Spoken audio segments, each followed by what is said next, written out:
ಸಮಯ 1 ಗಂಟೆ ಆಯಿತು. ಹಸುವೆ ಆಗ್ತಾ ಇದೆಯಾ? ಸೊ ಹಸುವೆ ಆಗ್ತಾ ಇದೆ ಅಂತ ಹೇಳಿದ್ರೆ ಇಲ್ಲಿ ಲಾಡ್ ತಂದಿಟ್ಟಿದ್ದಾರೆ ಸಣ್ಣ ಸಣ್ಣದು, ತಿನ್ನುವ ಅದನ್ನು.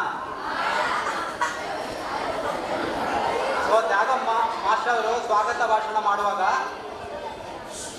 ಹೇಳಿದರು, ಕೆಲವು ಮಕ್ಕಳಿಗೆ ಕನ್ಫ್ಯೂಷನ್ ಆಯ್ತು. ಯಾಕಂತ ಹೇಳಿದ್ರೆ ಹೋದ ವರ್ಷ ನಮ್ಮ ಶ್ರೀಧರವರ ನೇತೃತ್ವದಲ್ಲಿ ನಮ್ಮ ವಿಶ್ವವಿದ್ಯಾಲಯದಲ್ಲಿ ನಿಮ್ಮ ಶಾಲೆಯಲ್ಲೇ ಬಂದ್ ಮಾಡಿದ್ದು. ಅದು ಪ್ರಾರಂಭ ಮಾಡಿದ್ದು ನಮ್ಮ ವಿಭಾಗದಲ್ಲಿ. ಇದಕ್ಕಿಂತ ಸ್ವಲ್ಪ ದೊಡ್ಡದಿತ್ತು. ಫಾರೆಸ್ಟ್ ಡಿಪಾರ್ಟ್ಮೆಂಟಿಂದ ಕೊಟ್ಟಿರುವಂಥದ್ದು ಸೀಡ್ ಬಾಲ್, ಬೀಜದ ಉಂಡೆ ಅಂತ ಹೇಳ್ಬೋದು ಕನ್ನಡದಲ್ಲಿ. ನಮ್ಮ ವಿಭಾಗದಲ್ಲಿ ಇಟ್ಟಿದ್ರು. ಒಂದು 12 ಗಂಟೆ ಆಗಿತ್ತು, ಆ ಪ್ರೋಗ್ರಾಮ್ ಸ್ಟಾರ್ಟ್ ಆಗಬೇಕಿತ್ತು. ಸೊ ಕಾರ್ಯಕ್ರಮ ಇರೋದ್ರಿಂದ ಊಟ ಉಪಚಾರ ತಿಂಡಿ ಎಲ್ಲ ಇರ್ತದಲ್ವಾ. ಸೊ ಯಾರೋ ಪಾಪ ನಮ್ಮ ಅಟೆಂಡರ್ ಬಂದು ಜೋರು ಹಸುವಾಗಿದ್ದಾನೆ ಪಾಪ, ಇದು ಮೋಸ್ಟ್ಲಿ ಕಾರ್ಯಕ್ರಮಕ್ಕೆ ಲಾಡ್ ತಂದಿದ್ದಾರೆ ಅಂತೇಳಿ ಅವ್ರು ತಗೊಂಡು ಏನು ಗಟ್ಟಿ ಇದೆ ಅಂತೇಳಿ ಬಾಯಿ ಕಚ್ಚಿ ಇದು ಮಾಡ್ತಾಯಿದ್ರು. ಕಡೆಗೆ ಯಾರೋ ಬಂದರೆ ಹೇಳಿದರು, ಅದು ಇದಲ್ಲ ಚೆಂಡಿನ ಉಂಡೆ ಅಂತ, ಇದು ಬೀಜದ ಉಂಡೆ ಅಂತ. ಸೊ ಹಾಗಾಗಿ ಈಗ ನಮಗೆ ಹಸುವೆ ಆಗ್ತಾಯಿದೆ ಅಲ್ವಾ, ಎಲ್ಲರಿಗೂ ಹಸುವೆ ಆಗ್ತಾಯಿದೆ. ಈ ಹಸುವೆ ಆಗಲಿಕ್ಕೆ ಆಹಾರ ಎಲ್ಲಿಂದ ಸಿಗ್ತದೆ? ಅಂಗಡಿಯಿಂದನಾ? ಇಲ್ಲ, ಎಲ್ಲ ಪ್ರಕೃತಿಯಿಂದ ಸಿಗುವುದು ಅಲ್ವಾ. ಈಗ ನಾವು ಹೋಟೆಲ್ಗೆ ಹೋದರೆ ಬಿರಿಯಾನಿ ಗೋಬಿ ಮಂಚೂರಿ ಏನೆಲ್ಲ ಸಿಗ್ತದೆ, ಅದು ನೀವು ನೋಡಿದರೆ ಎಲ್ಲ ಕೂಡ ಪ್ರಕೃತಿಯಿಂದ ಸಿಗುವುದು, ಆಯಿತಾ. ಸೊ ನಾವು ಏನು ಬರೀ ಆಹಾರ ಮಾತ್ರ ಅಲ್ಲ, ಇವತ್ತು ಉಸಿರಾಟಕ್ಕೆ ಆಮ್ಲಜನಕ ಬೇಕು ಅಲ್ವಾ, ನೆರಳು ಬೇಕು, ಮನೆ ಬೇಕು, ಮತ್ತು ಒಳ್ಳೆಯ ಒಂದು ವಾತಾವರಣ ಬೇಕು. ಪ್ರತಿಯೊಂದು ಕೂಡ ನಮಗೆ ಪ್ರಕೃತಿಯಿಂದ ಬರುವಂಥದ್ದು. ಈ ಪ್ರಕೃತಿಯ ಒಂದು ಬಹುಮುಖ್ಯವಾದ ಅಂಗ ಸಸ್ಯಗಳು. ಸಸ್ಯಗಳು ಇಲ್ಲದಿದ್ದರೆ ಬದುಕಲಿಕ್ಕೆ ಸಾಧ್ಯ ಇಲ್ಲ ಅಲ್ವಾ. ಈಗ ಚಂದ್ರಗ್ರಹ ಯಾವುದು ನಮ್ಮ ಫುಲ್ ಮೂನ್ ಇರುವಾಗ ಹುಣ್ಣಿಮೆ ದಿನ ತುಂಬ ಚೆಂದಾಗಿ ಕಾಣ್ತದೆ. ಅಲ್ಲಿ ಜೀವಿಗಳಿದ್ದಾವ? ಇಲ್ಲ. ಯಾಕಂದರೆ ಅಲ್ಲಿ ಯಾವ ಜೀವಿಗಳು ಇಲ್ಲ, ಯಾಕಂದರೆ ಸಸ್ಯಗಳು ಇಲ್ಲ. ಸೊ ಸಸ್ಯಗಳು ಇಲ್ಲದೆ ನಾವು ಬದುಕಲಿಕ್ಕೆ ಸಾಧ್ಯ ಇಲ್ಲ. ಸೊ ಇವತ್ತು ನಮ್ಮ ದಕ್ಷಿಣ ಕನ್ನಡ ಜಿಲ್ಲಾ ಕಾರ್ಯನಿರತ ಪತ್ರಕರ್ತರ ಸಂಘದವರು ಒಂದು ಅತ್ಯುತ್ತಮವಾದ ಒಂದು ಅರ್ಥಪೂರ್ಣವಾದ ಕಾರ್ಯಕ್ರಮವನ್ನು ಈ ಶಾಲೆಯಿಂದ ಆರಂಭಿಸ್ತಾ ಇದ್ದಾರೆ. ಇದು ಕೇವಲ ಕಾರ್ಯಕ್ರಮ ಮಾತ್ರ ಅಲ್ಲ, ಇದೊಂದು ಐತಿಹಾಸಿಕ ಕಾರ್ಯಕ್ರಮ ಇವತ್ತು ನಾನು ಹೇಳ್ತಿದ್ರೆ. ಯಾಕಂದರೆ ಅವರ ಕನಸಿರುವುದು ಲಕ್ಷ ವೃಕ್ಷ. ಸೊ ಟೈಟಲ್ ಇದೆ ಲಕ್ಷ ವೃಕ್ಷ. ಇವತ್ತು 1000 ಸೀಡ್ ಬಾಲ್ ಪ್ರಾರಂಭಿಸಿ ಇದನ್ನು ಈ ಮೂಮೆಂಟ್ ಚಳುವಳಿ ಏನಿದೆ ನಿರಂತರವಾಗಿ ಮುಂದುವರಿದು ಇನ್ನು 1 ವರ್ಷದ ಒಳಗೆ ಲಕ್ಷ, ಅದು 1 ಲಕ್ಷ ಇರ್ಬೋದು, 5 ಲಕ್ಷ ಇರ್ಬೋದು, 10 ಲಕ್ಷನೇ ಇರ್ಬೋದು, ಅಷ್ಟರ ಮಟ್ಟಿಗೆ ಅವರು ಒಂದು ದೊಡ್ಡ ಪ್ರಾಜೆಕ್ಟನ್ನು ಹಮ್ಮಿಕೊಂಡಿದ್ದಾರೆ. ಅಂಥ ಒಂದು ಕಾರ್ಯಕ್ರಮಕ್ಕೆ ಈ ಶಾಲೆಯಲ್ಲಿ ಒಂದು ಇನಾಗ್ರೇಷನ್ ಸಿಕ್ಕಿರುವಂಥದ್ದು. ಅದರಲ್ಲೂ ಮುಖ್ಯವಾಗಿ ನಮ್ಮ ಶ್ರೀಯುತ ಯು ಟಿ ಖಾದರ್ ಅವರು, ತಮಗೆಲ್ಲ ಗೊತ್ತಿದೆ, ಸಭಾಧ್ಯಕ್ಷರು. ಅವರಿಗೆ ಎಷ್ಟು ರೆಸ್ಪೆಕ್ಟ್ ಇದೆ ಕನ್ನಡ ಜನತಾ ಪಟ್ಟು, ಅಷ್ಟೇ ಮಕ್ಕಳ ಜೊತೆಗೆ ಮಿಂಗಲಾಗಿ ತುಂಬ ಚೆನ್ನಾಗಿ ಮಾತಾಡೋರು, ಅಷ್ಟು ಒತ್ತಡದಲ್ಲಿ. ಯಾಕೆ ಅಂತ ಹೇಳಿದರೆ ಈ ಶಾಲೆಯಲ್ಲಿರುವಂಥ ಅಭಿಮಾನ ಮತ್ತು ಈ ಮಕ್ಕಳ ಮೇಲಿರುವಂಥ ಪ್ರೀತಿ. ಎಲ್ಲಕ್ಕಿಂತ ಮುಖ್ಯವಾಗಿ ಇಂಥ ಒಂದು ಕಾರ್ಯಕ್ರಮ ಅವರಿಗೆ 101 ಆಹ್ವಾನ ಬರ್ತದೆ. ಬಟ್ ಇದು ಪರಿಸರ ಪ್ರೇಮಿ ಕಾರ್ಯಕ್ರಮ ಆಗಿರೋದ್ರಿಂದ ಎಷ್ಟೇ ಒತ್ತಡ ಇದ್ದರೂ ಕೂಡ ಇಲ್ಲಿ ಬಂದು ನಮ್ಮ ಜೊತೆ ಸ್ವಲ್ಪ ಹೊತ್ತು ಇದ್ದು ಒಳ್ಳೆ ಮಾತನಾಡಿ ಹೋಗಿದ್ದಾರೆ, ಇನ್ಸ್ಪಿರೇಷನ್ ಕೊಟ್ಟು ಹೋಗಿದ್ದಾರೆ. ಸೊ ನಾನು ಮುಖ್ಯವಾಗಿ ಈ ಕಾರ್ಯಕ್ರಮದ ರೂವಾರಿಗಳು ಬೇರೆ ಯಾರು, ನಮ್ಮ ಪತ್ರಕರ್ತರ ಸಂಘ ಉಳ್ಳಾಲ ವಲಯದವರು. ನಿಜವಾಗಿ ಅವರು ಎಷ್ಟೋ ಕಾರ್ಯಕ್ರಮ ನಡೀತದೆ. ಮತ್ತು June first week, July first week ವನ ಮಹೋತ್ಸವ ಕಾರ್ಯಕ್ರಮ, ನಿರಂತರವಾಗಿ ಸಸಿಗಳನ್ನು ನೆಡುವಂಥ ಕಾರ್ಯಕ್ರಮ ಆಗ್ತದೆ. ಆದರೆ ನಮ್ಮ ಇವರು ಉಳ್ಳಾಲ ಪತ್ರಕರ್ತರ ಸಂಘದವ್ರದ್ದು ವಿಭಿನ್ನವಾಗಿ ನಾವು ಕಾರ್ಯಕ್ರಮ ಮಾಡೋಣ. ಈಗ ನಮ್ಮ ಮಾಧವ್ ಉಳ್ಳಾಲ್ ಅವರು ಇಲ್ಲಿದ್ದಾರೆ. ಅವರು 1 ಅಲ್ಲ 2 ಅಲ್ಲ 1000 ಅಲ್ಲ ಇಷ್ಟರವರೆಗೆ ಅವ್ರು ಲೆಕ್ಕ ಹಾಕಿದರೆ ಅದು ದೊಡ್ಡ ಗಿನ್ನಿಸ್ ದಾಖಲೆ ಮಾಡ್ಬೋದು ಅನಿಸುತ್ತೆ. ಲಕ್ಷ ಗಿಡಗಳನ್ನು ನೆಟ್ಟಿದ್ದಾರೆ. ಇವತ್ತು ಕೂಡ ನೆಡ್ತಾ ಇದ್ದಾರೆ, ಪ್ರತಿ ದಿವಸ ನೆಡ್ತಾ ಇದ್ದಾರೆ.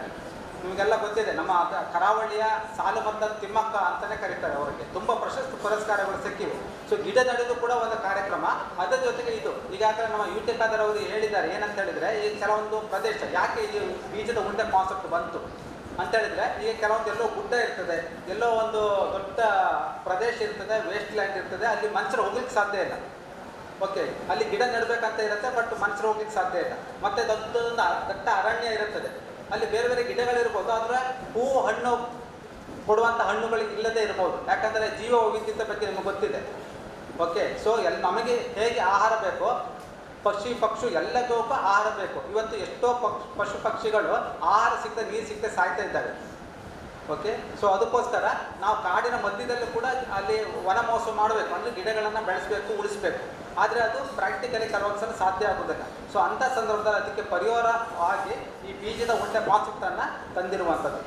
ಇದಕ್ಕೆ ಇದರದೇ ಆದ ಒಂದು ದೊಡ್ಡ ಇತಿಹಾಸ ಇದೆ. ನೀವು ಗೊತ್ತಿರ್ಬೋದು, ಪೂರಿ ಜಗನ್ನಾಥ ದೇವಸ್ಥಾನ ಗೊತ್ತಿದೆಯಲ್ಲ, ಅಂತಾರಾಷ್ಟ್ರೀಯ ಫೇಮಸ್. ಒಡಿಸ್ಸಿ ರಾಜ್ಯದಲ್ಲಿ ಪೂರಿ ಜಗನ್ನಾಥ ಟೆಂಪಲ್ ಇದೆ. ಆ ಜಗನ್ನಾಥ ದೇವಸ್ಥಾನದ ಹಿನ್ನೆಲೆ ಇರೋದು ಕೂಡ ಈ ಬೀಜದ ಉಂಡೆಗೆ ಒಂದು ಕನೆಕ್ಷನ್ ಇದೆ. ಏನಂತ ಹೇಳಿದರೆ, ಒಬ್ಬ ರಾಜ ಇರ್ತಾನೆ ಅಲ್ಲಿ, ದೇವನ್ಮುನುಕ ಅಂತ. ಅವನು 12ನೇ ಶತಮಾನದಲ್ಲೇ ನಿಜವಾಗಿ ನಡೆದಂಥ ಒಂದು ಘಟನೆ. ಸೊ ಅವನಿಗೆ ಆಗಿನ ಕಾಲದಲ್ಲಿ ನಿಮ್ಗೆ ಗೊತ್ತಿದೆ ದೇವಸ್ಥಾನವನ್ನು ಕಟ್ಟಿಸುವಂಥದ್ದು. ಸೊ ಒಳ್ಳೆ ದೇವಸ್ಥಾನ ಕಟ್ತಾರೆ, ಈಗ ಏನು ಇದೆ ಅದು. ಆದರೆ ಅಲ್ಲಿ ದೇವರ ಪ್ರತಿಷ್ಠಾಪನೆ ಆಗಬೇಕು. ಸೊ ಅದಕ್ಕೆ ಯಾವ ದೇವರು ತರೋದಂತ ಅವನಿಗೆ ಕನ್ಫ್ಯೂಷನ್. ಒಳ್ಳೆಯ ಒಂದು ದೇವರ ಒಂದು ವಿಗ್ರಹ ಇಡಬೇಕಂತ. ಸೊ ಅವನಿಗೆ ಅದೇ ಚಿಂತನೆ ಮಾಡ್ತಾ ಇರ್ತಾನೆ. ಅವನಿಗೆ ಕನಸಲ್ಲಿ ಬರ್ತದೆ, ಆ ಕನಸಲ್ಲಿ ಒಂದು ದೇವರು ಕಾಣ್ತದೆ, ಅವನಿಗೆ ದೇವರು ಕಾಣ್ತದೆ. ಆ ದೇವರನ್ನ ಮೂರ್ತಿಯನ್ನು ಪ್ರತಿಷ್ಠಾಪನೆ ಮಾಡಿದರೆ ಅದು ಒಳ್ಳೇದಾಗ್ತದೆ ಅಂತ ಅವನಿಗೆ ಕನಸಲ್ಲಿ ಹೇಳ್ತದೆ. ಬಟ್ ಅದು ಆ ಮೂರ್ತಿ ಎಲ್ಲಿದೆ ಅಂತ ಗೊತ್ತಿಲ್ಲ.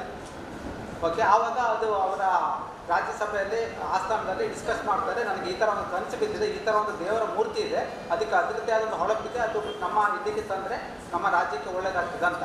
ಸೊ ಅದಕ್ಕೋಸ್ಕರ ಅವರು ಜನರನ್ನ ಬಿಡ್ತಾರೆ, ಮಂತ್ರಿಗಳನ್ನು, ಅವರಲ್ಲಿರುವ ಯಾರು ಜನರಿರ್ತಾರೆ, ಈ ಮೂರ್ತಿಯನ್ನು ಎಲ್ಲಿದೆ ಅಂತ ನೋಡಿ ತನ್ನಿ ಅಂತ. ಅದನ್ನು ಅವನಿಗೆ ಎಲ್ಲಿ ಕಾಣೋದಿಲ್ಲ, ಅದು ಕನಸಲ್ಲಿ ಬಂದಿದೆ ಅಂತ ಹೇಳ್ತಾನೆ. ಸೊ ಬೇರೆ ಬೇರೆ ಜನ ಹೋಗ್ತಾರೆ. ಅದರಲ್ಲಿ ಒಬ್ಬ ಮಂತ್ರಿ ಇರ್ತಾನೆ, ವಿದ್ಯಾರತ್ನ ಅಂತ ಅವನ ಹೆಸರು.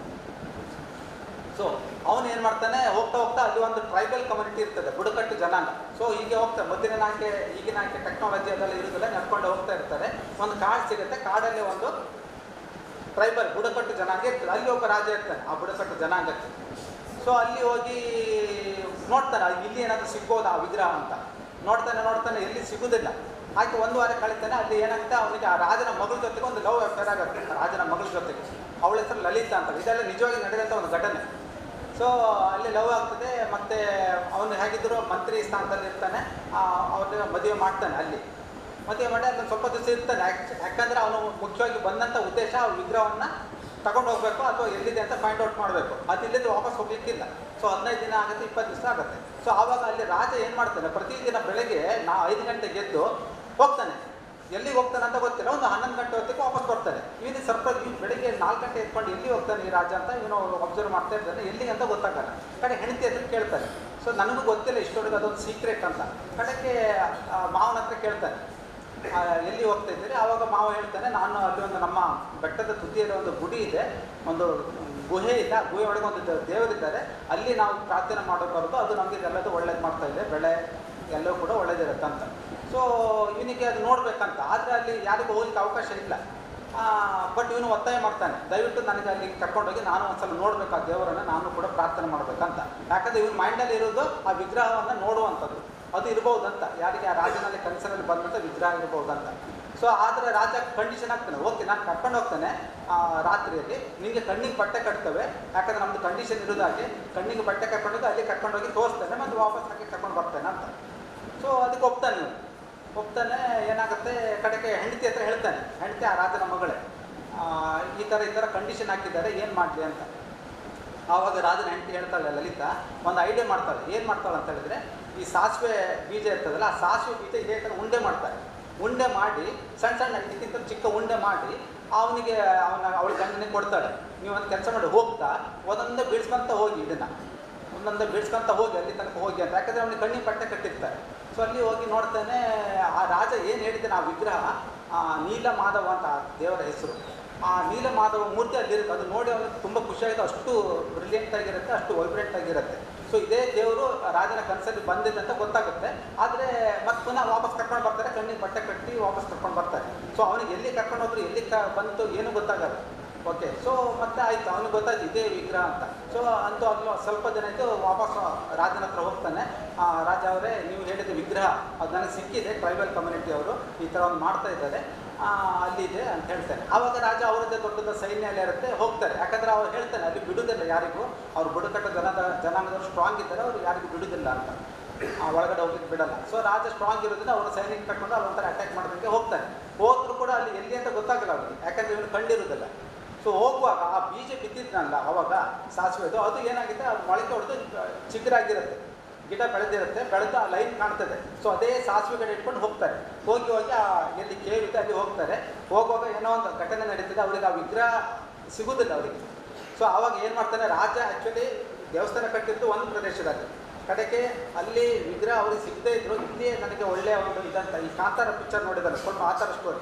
ಸೊ ಇಲ್ಲೇ ವಿಗ್ರಹ ಕಟ್ತೆ ಅಂತೇಳಿ ಇವತ್ತು ಪೂರಿ ಜಗನ್ನಾಥ ದೇವಸ್ಥಾನ ಏನಿದೆ, ಪುರಿ ಅನ್ನೋ ಪ್ಲೇಸ್ ಅದು ಅದೇ ಪ್ಲೇಸ್. ಓಕೆ, ಸೊ ಇಲ್ಲಿ ಮುಖ್ಯ ಏನಂತ ಹೇಳಿದರೆ, ಆ ಬೀಜದ ಉಂಡೆಯ ಕಾನ್ಸೆಪ್ಟ್, ಅಲ್ಲಿಂದ ಪ್ರಾರಂಭವಾಯಿತು. ಇದು 12ನೇ ಶತಮಾನದಲ್ಲಿ ನಡೆದಂಥ ಒಂದು ಐತಿಹಾಸಿಕ ಘಟನೆ. ಇದನ್ನು ಸ್ಕಲ್ಪ್ಚರಲ್ಲಿ ಬರೆದಿದ್ದಾರೆ. ಮತ್ತು ಬೇರೆ ಯಾವಾಗ ಅಂದರೆ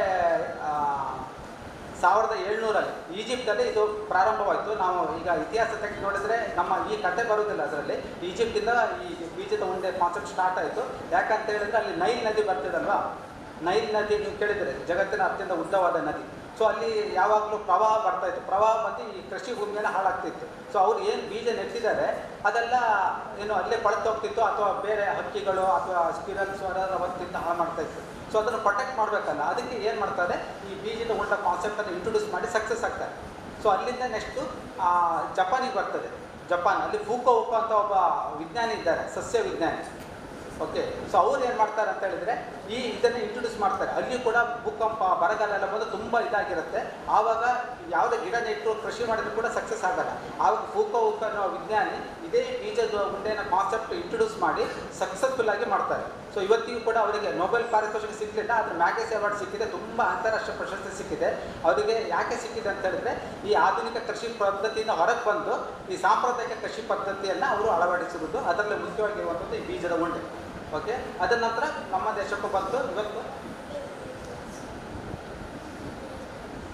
ಸೊ ಅಲ್ಲಿಂದ ಪ್ರಾರಂಭವಾಯಿತು. ಸೊ ಈ ಬೀಜದ ಉಂಡೆ ನಾನು ಈಗಾಗಲೇ ಹೇಳಿದ್ದೇನಲ್ಲ, ಖಾದರ್ ಅವರು ಕೂಡ ಹೇಳಿದ್ದಾರೆ. ಸೊ ನಮ್ಮ ಕರ್ನಾಟಕ ಸರ್ಕಾರ ಕೂಡ ಮತ್ತು ಭಾರತ ಸರ್ಕಾರ ಕೂಡ ಇತ್ತೀಚೆಗೆ ನಮ್ಮ ಆನರಬಲ್ ಪ್ರೈಮ್ ಮಿನಿಸ್ಟರ್ ಕೂಡ ಈ ಡ್ರೋನ್ ಹಬ್ಬ ಇತ್ತು.